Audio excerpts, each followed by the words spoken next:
Eggs, commonly sold in dozens. A dozen is 12. Time, measured in increments of 12 hours. School, 12 grades. The number of members in a jury is 12. By 12 months, your baby might take his or her first steps without support. The median age of when girls begin their reproductive cycles is 12 years. We are mostly made of carbon. We are carbon-based life forms. 99% of carbon is carbon-12. Carbon has an atomic mass of 12. We have 12 pairs of ribs, a set on each side. That's 24 individual ribs total, of which there are 12 true ribs. Electronics are commonly rated at 12 volts. 12 months in a year. 12 inches per foot. 12 function keys on a keyboard. 12 is a special number.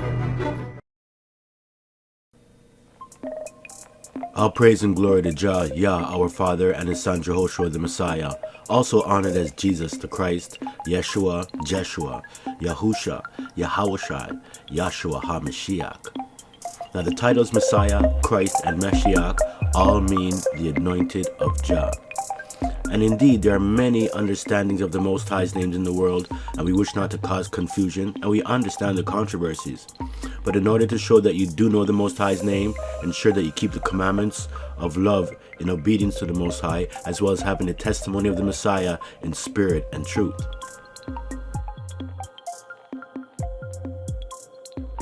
"12. We're going to look at Jah's perfect kingdom and the scriptural number 12. The number 12 in the Holy Scriptures signifies Jah's holy kingdom, his family, and his perfect standard of government. 12 represents Jah's heavenly authority, his righteous justice, and holy order. The number 12 is the product of 3 times 4, of which 3 can signify the heavenly and 4 the earthly. The number 12 has further significance as it represents Jah's mercy, judgment, and truth.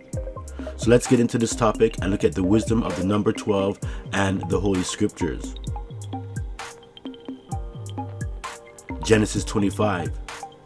These are the sons of Ishmael, and these are their names by their towns and by their castles, 12 princes according to their nations.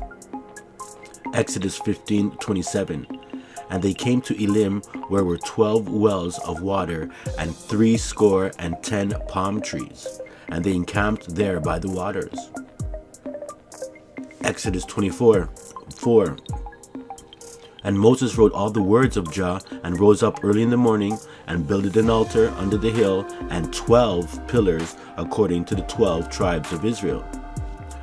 So we can see from here, these verses here, that number 12 is very important, as we see that the nations of Ishmael are divided into 12 princes. And of course, these are all based upon the number 12 as it relates to also the 12 tribes of Israel. When we look into the tabernacle, we see that the shewbread, that there was 12 cakes. Leviticus 24:5. And thou shalt take fine flour and bake 12 cakes thereof. 2 tenth deals shall be in 1 cake. 1 Kings 18:31. And Elijah took 12 stones, according to the number of the tribes of the sons of Jacob, unto whom the word of Jah came, saying, Israel shall be thy name. 1 Kings 19:19. So he departed thence, and found Elisha, the son of Shaphat, who was plowing with 12 yoke of oxen before him, and he was with the 12th. And Elijah passed by him, and cast his mantle upon him. So again, we can see that right early in the scriptures, the number 12 stands out greatly. We see that there was 12 stones that were there with the altar. We have the 12 pillars as well, and the 12 stones also dealing with Elijah. And I want you to take note to the 12 yoke of oxen. It's going to become very important later on.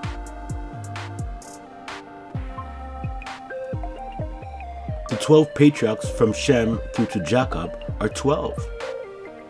1 Chronicles 1. Shem, Arphaxad, Shelah, Eber, Peleg, Reu, Serug, Nahor, Terah, Abram. And the same is Abraham, the sons of Abraham, Isaac, and Ishmael. And of course we know, although it's not in that scripture there, that Jacob or Israel comes from Isaac.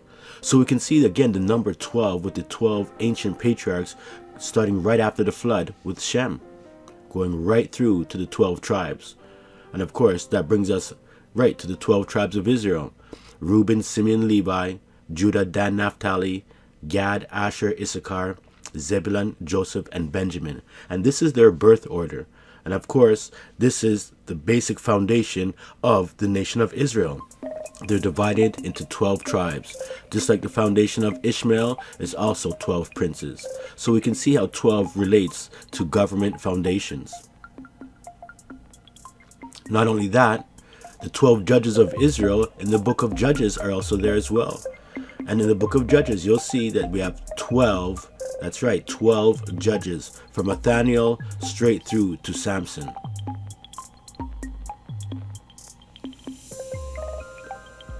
As well, we got the 12 prophets that comforted Israel. Wisdom of Sirach, chapter 49. And of the 12 prophets, let their memorial be blessed, and let their bones flourish again out of their place. For they comforted Jacob and delivered them by assured hope. Now these 12 prophets, just so you know, they're known in the world as the minor prophets, but there's nothing minor about them outside of that their books are a little bit smaller than the major prophets. But you can see that they're very important, and there's 12 of them from Hosea to Malachi who were sent to the children of Israel. Praise Jah. And as well, when we get into judgment, we have Aaron's 12-stone breastplate of judgment. Let's get a read. Exodus 28. And thou shalt make the breastplate of judgment with cunning work. After the work of the ephod thou shalt make it. Of gold, of blue, and of purple, and of scarlet, and of fine twined linen shalt thou make it. 4 square it shall be, being doubled. A span shall be the length thereof, and a span shall be the breadth thereof. And thou shalt set in it settings of stones, even 4 rows of stones. The first row shall be a sardius, a topaz, and a carbuncle. This shall be the first row. And the second row shall be an emerald, a sapphire, and a diamond. And the third row a ligure, an agate, and an amethyst. And the fourth row a beryl, and an onyx, and a jasper. They shall be set in gold in their enclosings. And the stones shall be with the names of the children of Israel, 12 according to their names, like the engravings of a signet. Every one with his name shall they be according to the 12 tribes.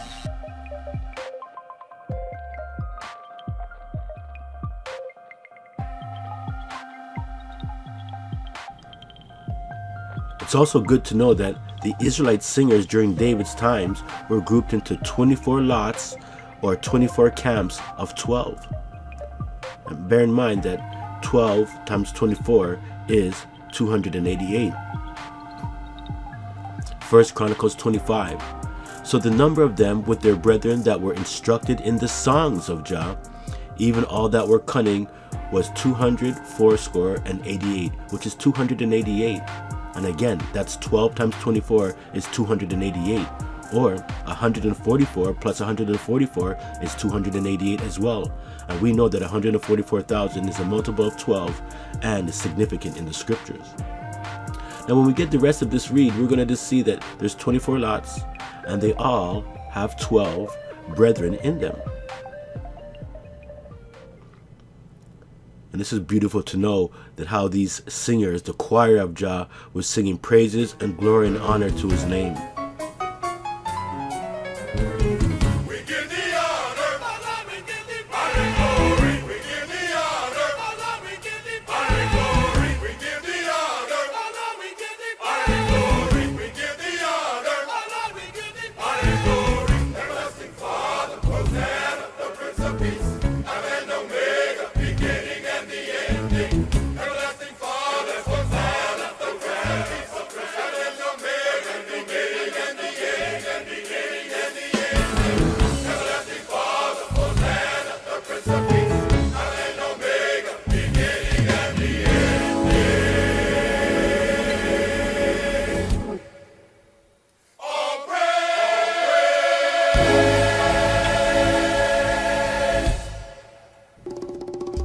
Now as we move on, we also have the 12 brazen oxen and the 12 golden lions in Solomon's temple. Let's give that a read.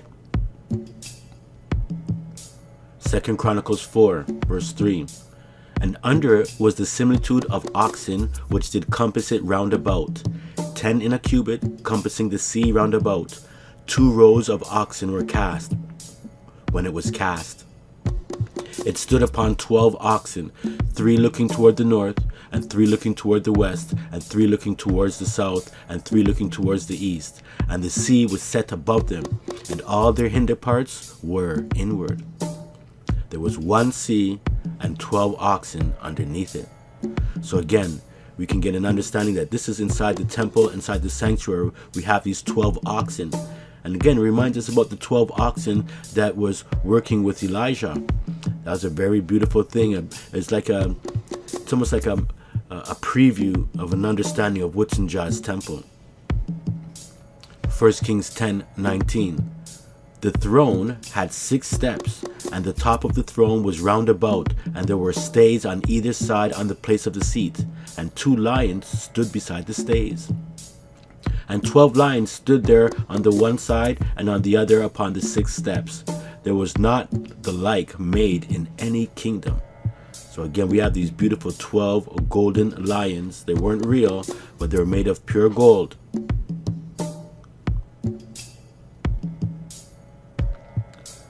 Alright, now that we've covered many things in the Old Testament, let's look at some wisdom of the number 12 in the New Testament to get a good full understanding of this deep topic. Well, first of all, we know that the Messiah had 12 apostles that he had chosen on his ministry. He chose them from various occupations, from fishermen to tax collectors, right? A couple of them were married, but they were all Israelites. And these Israelites, again, were handpicked by the Messiah. Matthew 19, verse 28. And Jehoshua said unto them, Verily I say unto you, that ye which have followed me in the regeneration or the resurrection, when the Son of Man shall sit in the throne of his glory, you also shall sit upon 12 thrones, judging the 12 tribes of Israel. So again, we're starting to see now the Old Testament connection with the New Testament, as the apostles will be judging the 12 tribes of Israel in the future.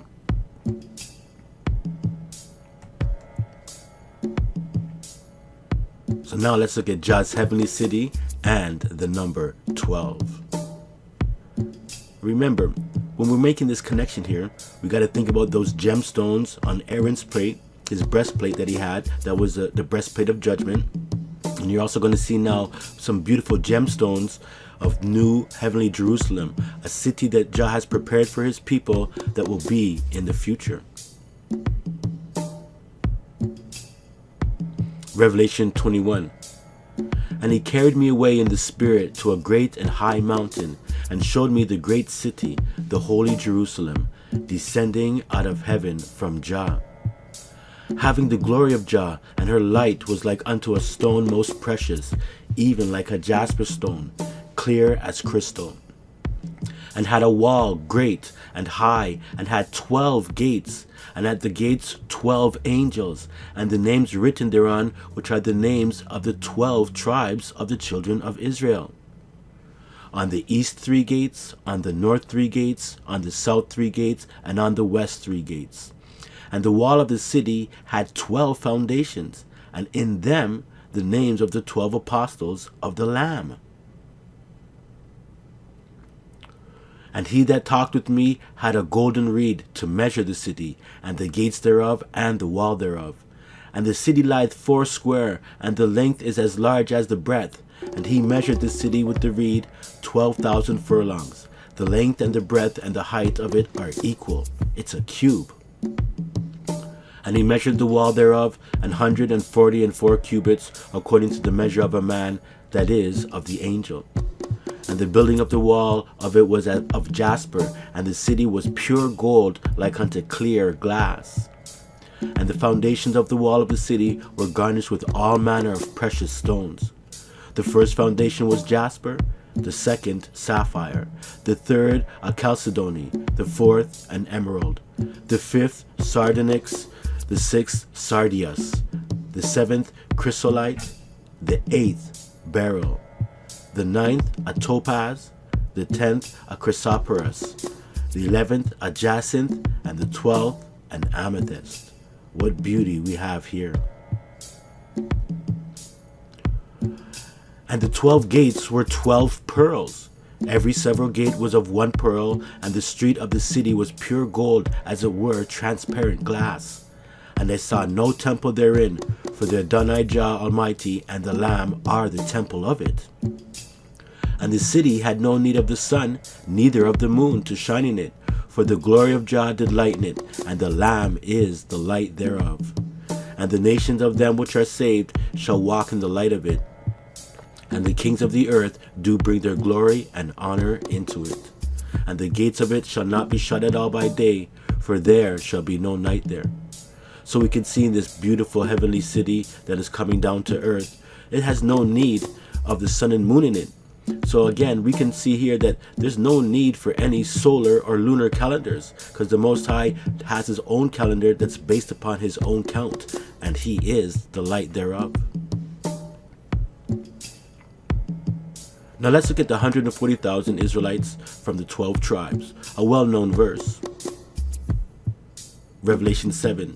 And I heard the number of them which were sealed, and there were sealed 144,000 of all the tribes of the children of Israel. So we notice that all the tribes are sealed here.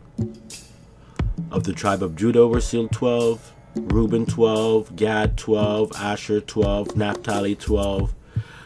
Of Dan, I put Dan there, were 12. People, or the scriptures have Manasseh there, but it shouldn't be there. It should be Dan, because it's all the tribes, if you noticed, up in verse 4. And of course, Manasseh comes from Joseph. Simeon 12, Levi 12, Issachar 12, Zabulon 12, Joseph were sealed 12,000. So again, we can see that Joseph, again, is one of the 12 tribes. Manasseh isn't one of the 12. Manasseh comes from Joseph. Joseph had 2 sons, right? Ephraim and Manasseh. And they're not going to be given 12,000. So I do believe that this is an error, because it does say, again, all the tribes, and Dan should be included there. You can't have Manasseh and Joseph, because they would be the same tribe mentioned twice. Benjamin 12 as well. Revelation 12:1. And there appeared a great wonder in heaven, a woman clothed with the sun and the moon under her feet, and upon her head a crown of 12 stars. So indeed, we do know that this woman here represents Israel along with the 12 tribes, because she's crowned with 12 stars. Now what's good to know as well is that the Messiah begins his father's business, his ministry, in the temple at 12 years old.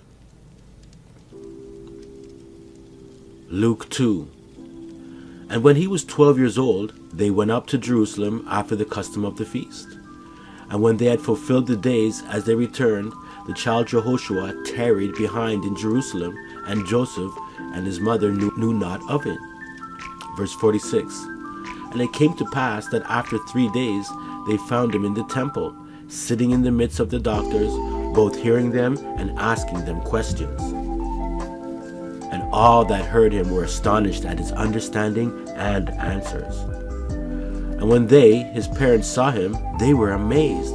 And his mother said unto him, Son, why hast thou thus dealt with us? Behold, thy father and I have sought thee, sorrowing. And he said unto them, How is it that you sought me? Know ye not that I must be about my Father's business? Matthew 24:53. Thinkest thou that I cannot now pray to my Father, and he shall presently give me more than 12 legions of angels? So we can see here, in these verses, that Messiah began his ministry in the temple at 12. Now, it wasn't his 3-year ministry, obviously, but he began doing, as the scripture says, his Father's business. And again, all that heard him were amazed.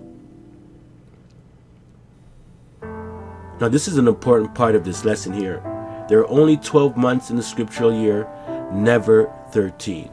If you have a calendar that uses a 13th month, sorry to say though, it's false. But let's get some scripture reads. Esther 2:12. Now when every maid's turn was come to go into the king Ahasuerus, after that she had been 12 months, according to the manner of the woman, for so it were the days of their purifications accomplished, to wit, 6 months with oil of myrrh, and 6 months with sweet odors, and with other things for the purifying of the woman. 1 Kings 4 verse 7. And Solomon had 12 officers over all Israel. This is a part of the government, which provided victuals for the king and his household. Each man his month in a year made provision. Daniel 4 verse 28. All this came upon the king Nebuchadnezzar, and at the end of 12 months, 1 year, he walked in the palace of the kingdom of Babylon.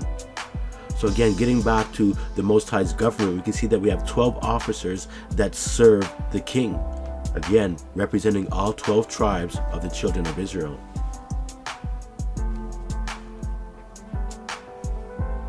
1 Chronicles 27. Now the children of Israel, after their number, to wit, the chief fathers and captains of thousands and hundreds, and their officers that served the king in any matter of the courses, which came in and went out month by month, throughout all the months of the year, of every course were 24,000. So we know that 24 divided by 2 is 12. Over the first course, we have the first month. And again, we can just go see 2nd, 3rd, 4th, 5th, 6th, 7th, 8th, 9th, 10th, 11th, and 12. Again, 12 captains over all the months of the year. There would never ever be 13 captains at all. No way, it's only 12. And this is because there's only 12 months in Jah's years. Yes, when you learn about the true calendar, the true scriptural calendar of the Most High, there could only be 12 months, never 13. And these 12 months are Abib, Ziph, Sivan, Judah, Dan, Elul, Ethanim, Bul, Kislev, Tebeth, Sabat, and Adar. Now, the months 4 and 5, we gave the names Judah and Dan because those months aren't mentioned. Or actually, one is mentioned, but it's the month Tammuz. But we know from studies and from the scriptures that Tammuz is a pagan god. So we just used Judah and Dan, which are the 4th and 5th sons born to Israel. And of course, you can see that we don't begin our year at the spring equinox. It begins in February. But that's another topic. All in all, though, there's 364 days in a common year, and we also have sabbatical years that keep everything in alignment with the true seasons of the Most High. When we look at, again, these 12 months, you'll learn that the spring equinox, the summer solstice, the autumn equinox, and the winter solstice are all the midpoints of the true seasons. They're not the beginning like the world teaches. This is one of the greatest calendar deceptions of all time in our modern era, that these equinoxes and solstices are the beginning of the seasons. But, as we're going to show in another video, they are truly the midpoint of the seasons.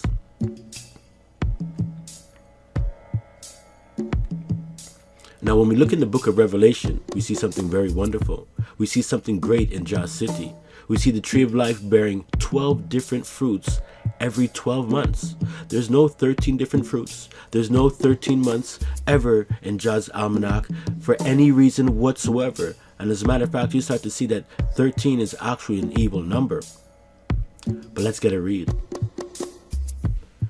And he showed me a pure river of water of life, clear as crystal, proceeding out of the throne of Jah and of the Lamb.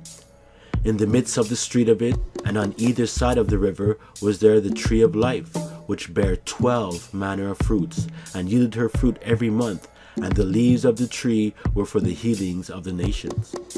And there shall be no more curse, but the throne of Jah and of the Lamb shall be in it, and his servants shall serve him, and they shall see his face, and his name shall be in their foreheads. And there shall be no night there, and they need no candle, neither light of the sun. For Jah El giveth them light, and they shall reign forever and ever and ever and ever. Praise Jah and Jehoshua the Most High. So again, even in Jah City, we can see very clearly that there is no 13 months or 13 fruits. Again, I repeat, anybody that uses a 13-month calendar, you can be sure that that calendar is not in alignment with the scriptural holy days. So let's look at rebellion, evil, and the numbers 13 and 19. Yes, those teenage rebellious years of us that begin at 13 and end at 19 before you become an adult at 20. But these two numbers here represent in the scriptures rebellion and evil. And let's take a look at these things. The number 13 signifies Satan, rebellion, and wickedness. The number 19 represents perversion and evil rule. The numbers 13 and 19 have further significance as it represents the corruption of that which is perfect. That's right. And again, I bet you remember being a teenager during those rebellious teenage years. But that's not the point here. Let's get to some scriptures. The number 13 and the Holy Scriptures. Genesis 10. And the sons of Ham, Cush and Mizraim and Phut and Canaan, and the sons of Cush, Seba and Havilah and Sapta and Reamah and Sabteka, and the sons of Reamah, Sheba and Dedan. And Cush begot Nimrod. He began to be a mighty one in the earth. He was a mighty hunter before Jah, wherefore it is said, even as Nimrod, the mighty hunter before Jah. Now this word means before means against. So he's against Jah. He was the first one of the chief rebels right after the flood.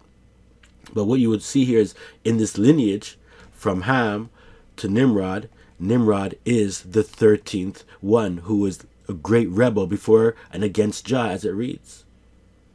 Genesis 14:3. All these were joined together in the valley of Siddim, which is the Salt Sea. 12 years they served Kedorlaomer, and in the 13th year they rebelled.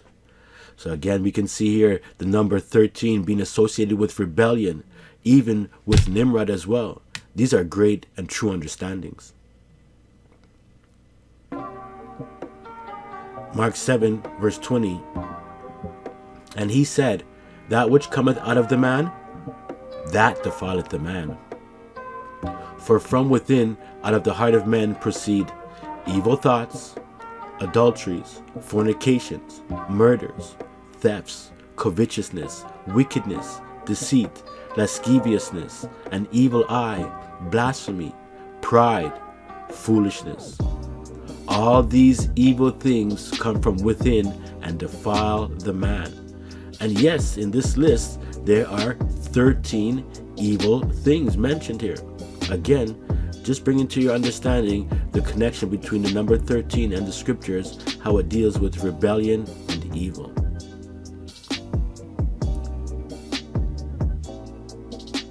Now, when we take a look here, we're going to see that the word dragon, which what we call Satan, basically, right? He's the great dragon. It appears 13 times in the New Testament, and they're all in the book of Revelation. That's right. There's 13 matches of the word dragon in Revelation. And you can see on your screen, I've numbered where they all are, and you can do this research yourself as well to get this good, deep understanding. Again, dragon appears 13 times. You can see there's great connections with evil and rebellion and this number 13. And that's exactly what the Luni-Solar Calendar is. It's a rebellious Babylonian calendar. Now let's look at the number 19 and the Holy Scriptures. 2 Timothy 3. This know also that in the last days perilous times shall come. For men shall be lovers of their own selves, covetous, boasters, proud, blasphemers, disobedient to parents, unthankful, unholy, without natural affection, truce breakers, false accusers, incontinent, fierce, despisers of those that are good, traitors, heady, high-minded, lovers of pleasures more than lovers of Jah, having a form of righteousness, but denying the power thereof. From such turn away. So we know that we are indeed in these last times, and we can see that these manifestations and characteristics of evil are alive and well today. And of course, when you look at 2 Timothy 3, what we just read, there are 19 unrighteous characteristics of rebel men who know scriptural truths to an extent, but use it for evil and self-gain. So again, we see here 19 unrighteous, evil characteristics. I don't think these things are a coincidence at all. Let's get some more information. There were 19 wicked kings of Israel. That's right, all of the kings of Israel were wicked.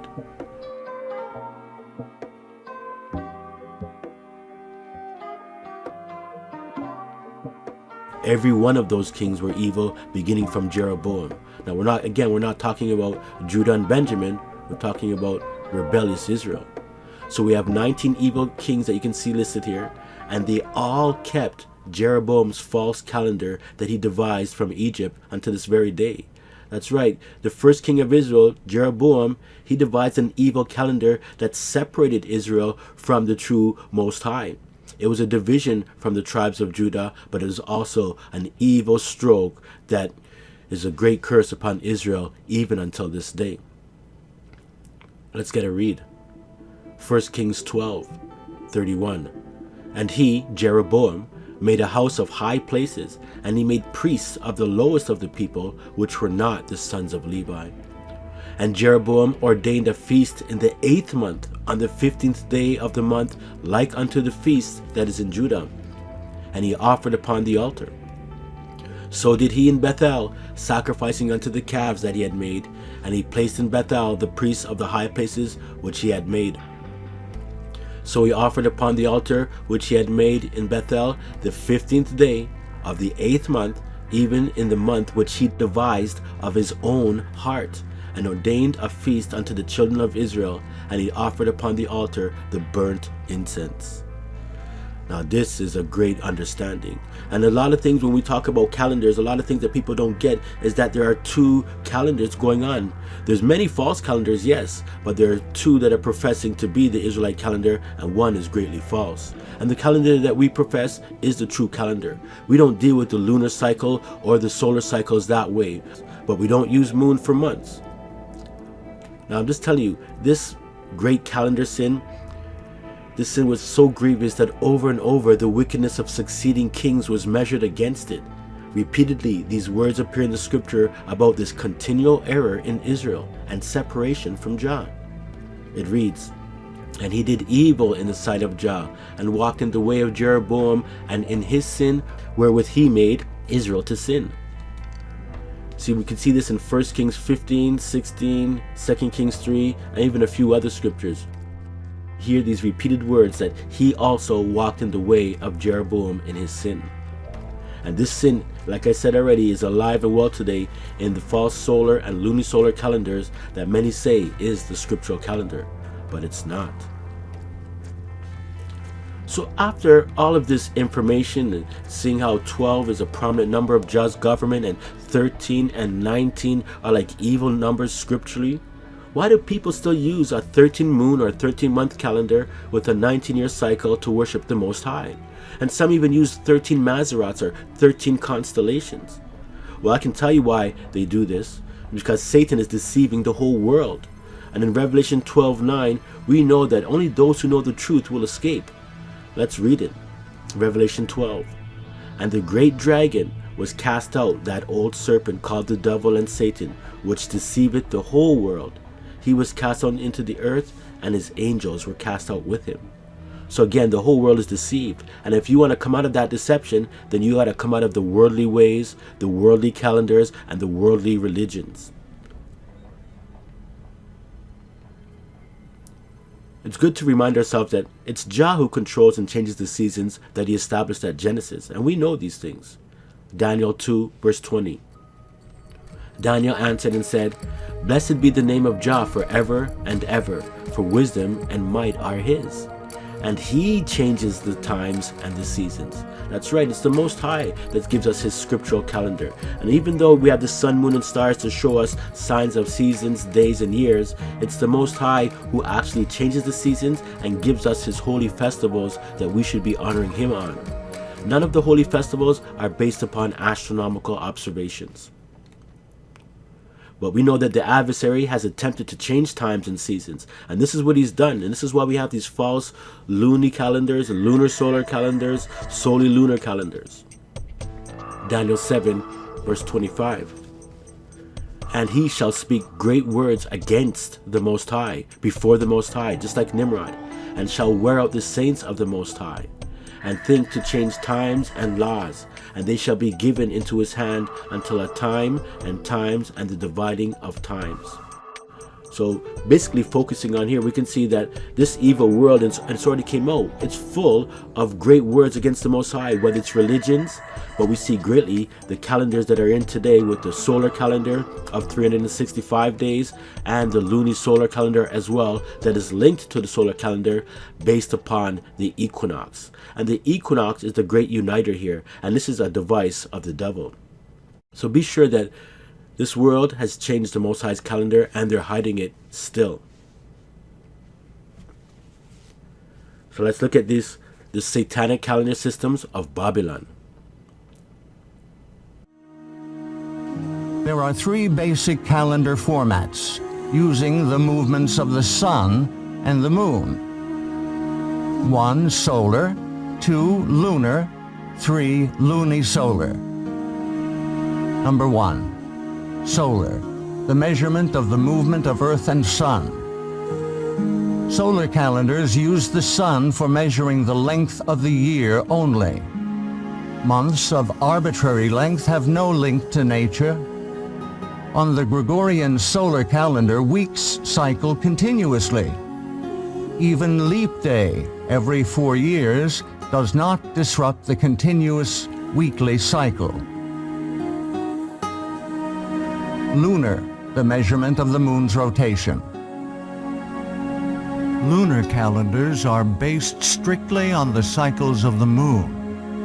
Months, which begin the first dawn after conjunction, cycle continuously without adjustment to the solar year. Because 12 lunations are 11 days shorter than a solar year, lunar months float through the seasons. Luni-Solar, lunar months anchored to the solar year. The sun and the moon functioning together make a Luni-Solar calendar. Lunations are adjusted to the longer solar year by adding a 13th month 7 times in 19 years. When we look in Jeremiah 51, we read this in verse 6. Flee out of the midst of Babylon and deliver every man his soul. Be not cut off in her iniquity, for this is the time of Jah's revenge. He will render unto her a recompense. Babylon has been a golden cup in Jah's hand, and that made all the earth drunken. The nations have drunken of her wine, therefore the nations are mad. Babylon is suddenly fallen and destroyed. Howl for her, take balm for her pain, if so she may be healed.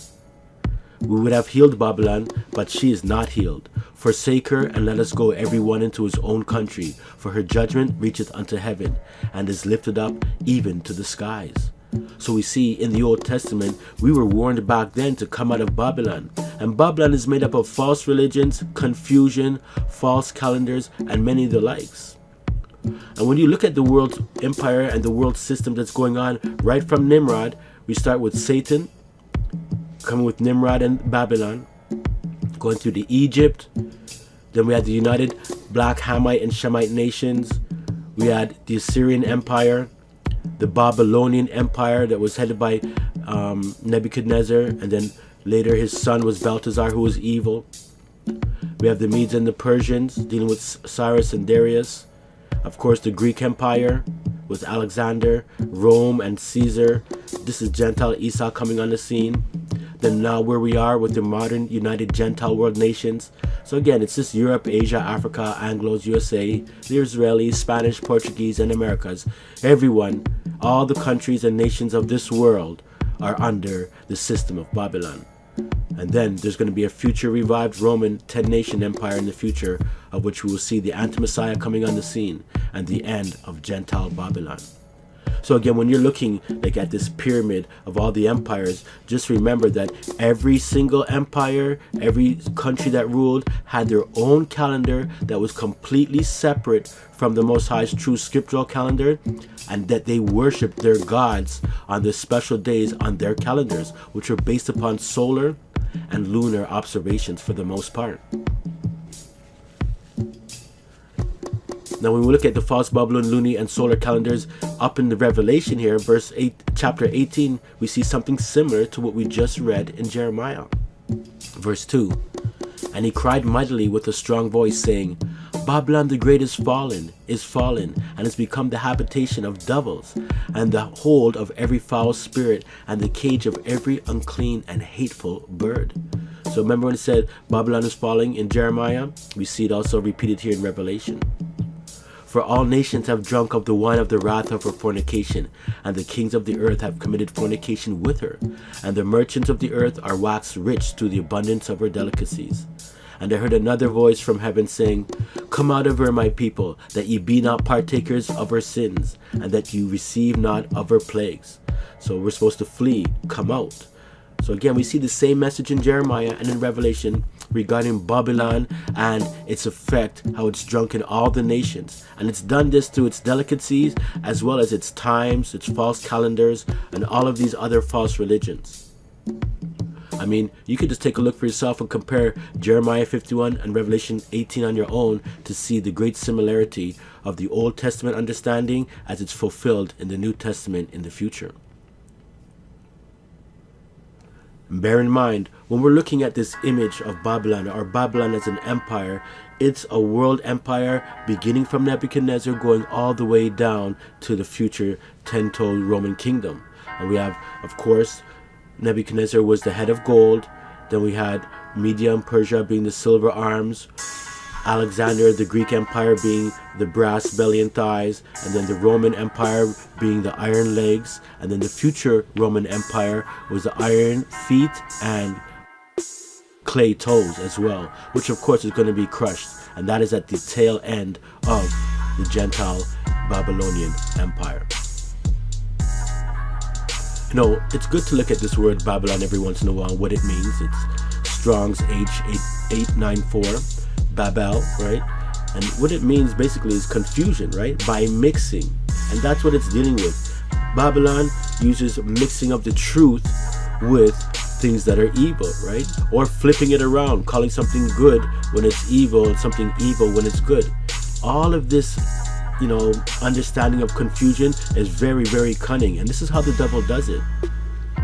When we look at this word confuse, disconcert, abash, or embarrass, we can see it's a part of who Babylon is. And this is what he's doing to the Most High's, trying to do to the Most High's people, because he can't really fully accomplish it, but it's been given into his hands for a while.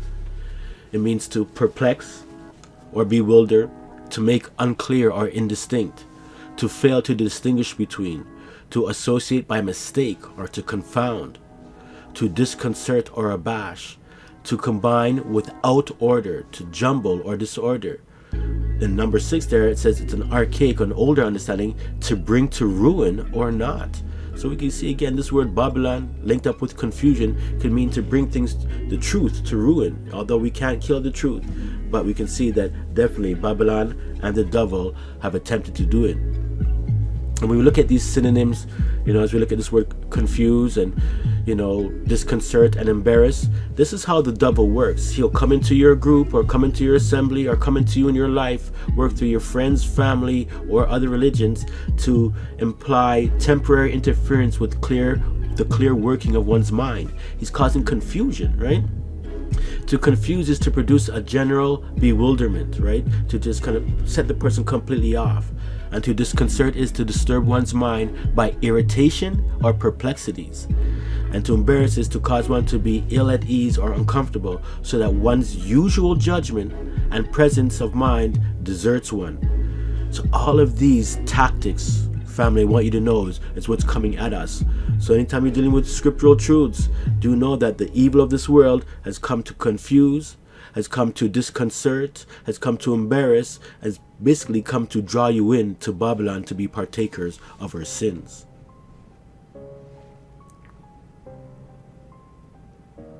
So let's get a quick recap of the science of false calendars. Now, when I talk about science, I just want to make sure you understand that science doesn't override Jah's words. It may help to explain certain things that we can see that way, but Jah's words are way above, you know, science, and so-called science at that. 1 Timothy chapter 6, it reads, O Timothy, Keep that which is committed to thy trust. Avoid profane and vain babblings and oppositions of science falsely so called, which some professing have erred concerning the faith. Grace be with thee. So we can see in verse 20 it says oppositions of science, but it's falsely so called because it's not real science. It is carnal science, but it's not a spiritual understanding science, and science just means knowledge that is based upon Jah's word. And many people in the world would put, the understandings of science and all of their, accolades as well above the Holy Scriptures. And they'll err when it comes to the faith. And I do believe that.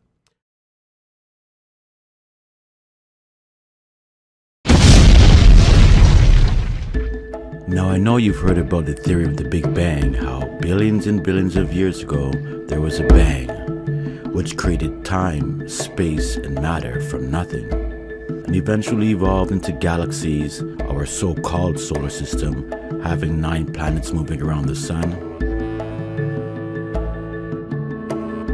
No, that's not how the Earth and the universe was made. However, we're not going to talk about that. But I do want to let you know one thing is that the scriptures do speak of a Big Bang. Yes, they do. However, the Big Bang doesn't occur at the beginning of creation. Oh no. The Big Bang occurs at the end of creation. Now, I'm not trying to get into the understanding of a flat earth and how the earth is right now in this lesson, but I do believe that the earth does not move around the sun. The earth does not spin at all, and the sun, moon, and stars, as the scriptures teach very clearly, move around the earth and give light to the earth. We don't serve the sun. When you're dealing with a solar system theory, it's almost like you're dealing with a heliocentric theory, which is a worshiping of the sun. And heliocentric means the sun, right? And Hellel is also another name for the adversary. See, it's good to know that there is truth out there, family. There are those out there, diligent workers in Jah's vineyard, who have been laboring and have been able to go forth and bring forth great truths. And we of the Zion Assembly of Jah, we want to take part in this as well. And you can see David Ray, he's the elder of our assembly who had passed away a few years ago. But he had given us great information. He wrote a book called The Revelation of Jah's Almanac and 5 other wonderful books as well, or 4 other wonderful books, a total of 5. Abib, Seed Time, The Revelation of Jah's Almanac, Zion and Babylon, and The Moon and the Month. And within these, books, you're going to find Jah's 7,000-year cycle, along with his 7,000-year chronological table, and you'll be able to learn about Jah's 28-year cycle. That's based upon the number 7, based upon the number 12, and has nothing to do with lunar or solar observations that are in these modern times.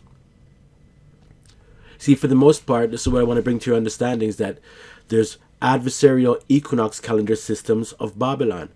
If your calendar that you uses an equinox to say that's the beginning of spring or even of something of the new year, you can be sure that that calendar system is based upon satanic lies. When we look at the ancient Babylonian calendar, speaking of Babylon, right, we'll see these facts here. The year began on spring equinox. It was based on 12 lunar months a year, each month beginning when a new crescent moon was observed. Months consisted of 29 to 30 days, varying. To keep the year 352 days, a month was added every 3 years or so that's 13 months. Months were divided into weeks. Each week had 7 days. Each day consisted of 24 hours. Each hour consisted of 60 minutes. And each minute consisted of 60 seconds. So we know about this Middle Babylonian calendar. I mean, remember, Babylon is basically the arch enemy of Jah. There's Zion versus Babylon, and that's how it works. And again, here's another look at the Babylonian calendar. The names of it, Nisanu, and you'll see that it's very similar to what we see today in the so-called Hebrew Luni-Solar Calendar. And of course, we have our 13th month as well. So the equinox calendars are Baalim calendars. They are false. Even if it's the Gregorian calendar, which many people come out because they start the year in January. But you do know that they start spring on the vernal equinox. So it is a bit of confusion there as well. And many people who use the false luni-solar calendar, which is an equinox calendar as well, use the new moon nearest the spring equinox to begin their year. So although the Gregorian Baal solar calendar is understood to be false by many Israelite and Gentile believers, the trick is that the lunisolar calendar is also false and is really the ancient Babylonian calendar honoring Baal and his wife Ashtoreth. It's dealing with satanic devices. So they're both a mark of the beast that way, as you'll clearly see. And again, the equinox has to be one of the greatest calendar deceptions. And the way they set it up with the celestial sphere and having the solstices and the equinoxes being the longest and shortest days, all of those things may be true, but they are not the beginnings of seasons.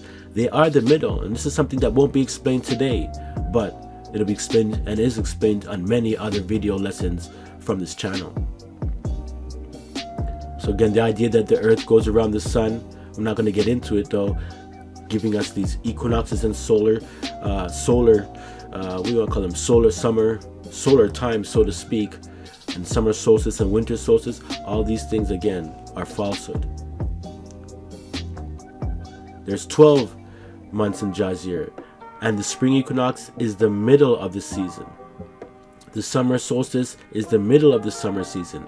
The autumn equinox in September is the middle of Jah's season of autumn, and the winter solstice in December is the middle of Jah's seasons. Again, something that is not taught in the world, but with more time and with Jah's will, we'll be able to bring this to light a little bit more.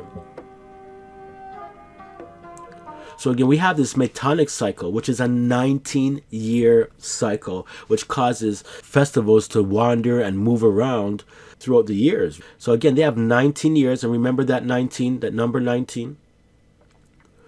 And it's 7 times in a 19-year cycle that there's 13 months. That's right. So we have a 19-year cycle with 13 months. 2 of the rebellious numbers, 13 and 19.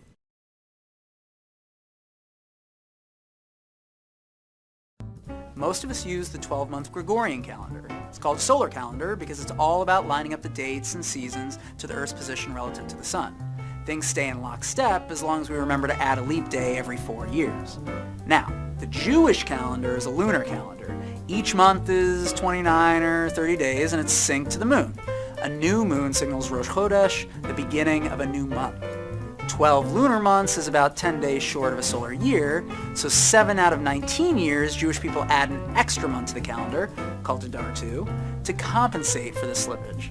Otherwise, the festivals will get way out of whack with the seasons. So there's still some wiggle room with the Jewish holidays.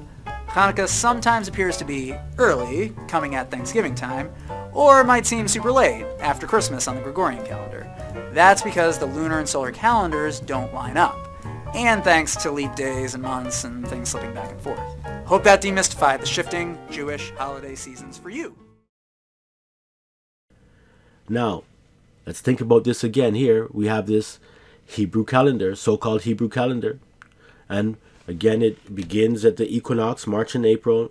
It has 13 months, 7 times within a 19-year cycle. And sometimes it's 2 years or 3 years. It all depends because everything shifts all the time.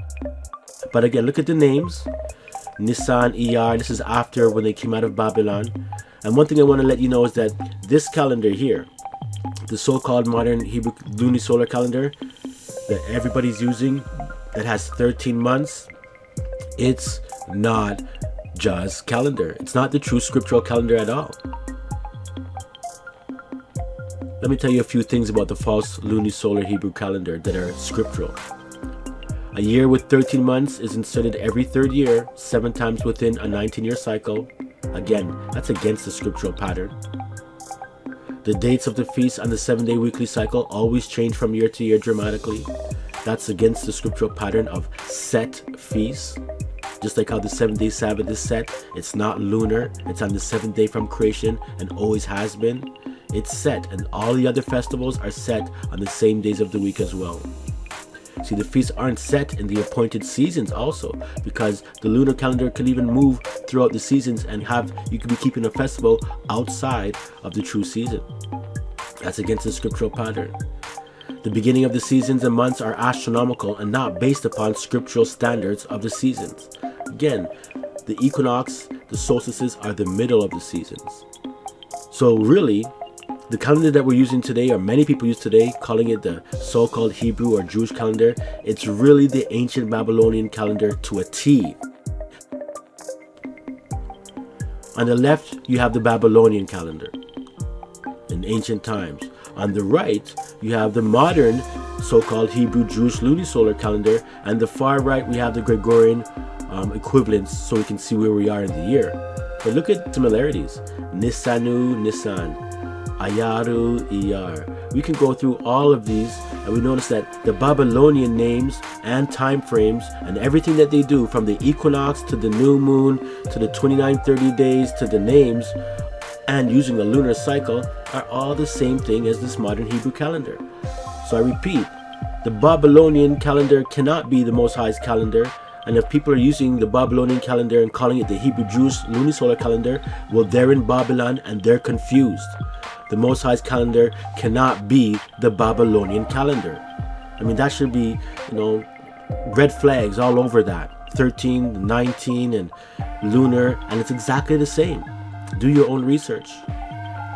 So let me say this. All calendars that use the equinoxes and solstices as the beginning of seasons are not scriptural. Every one. Any calendar that uses 13 months or 13 moons or 13 Maseroths are also false. The solar system and vernal equinox are devices of the devil that has deceived the whole world when it comes to calendars.